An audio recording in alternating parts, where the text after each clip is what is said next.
Les entrepôts du port. Second port créé à La Réunion après celui de Saint-Pierre, le port en eau profonde de la Pointe des Galets est inauguré en 1886. Des dragues et d'impressionnantes machines, inspirées de celles ayant creusé le canal de Suez, fouillent le sable pour créer 16 hectares de bassin.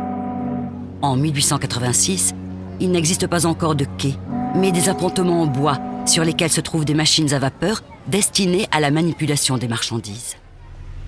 Progressivement, des entrepôts sont construits autour des bassins, dont ces 3 bâtiments au plan original.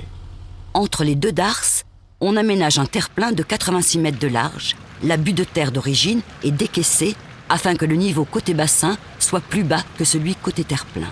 On y construit alors un étage côté darse et un simple rez-de-chaussée à l'arrière.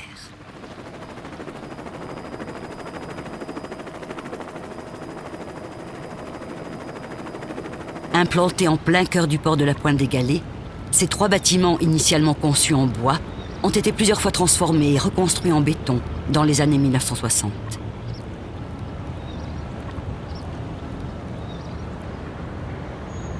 Ils accueillaient à l'origine les balles de sucre destinées à l'export.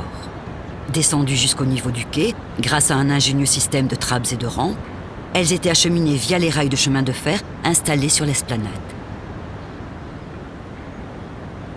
Ces 3 édifices ne sont plus aujourd'hui que partiellement occupés, notamment par le service maintenance du grand port maritime. Dans le cadre du grand projet de renouvellement urbain de la ville du port, visant à ouvrir la ville sur la mer, il devrait être réhabilité et trouver ainsi un nouveau souffle.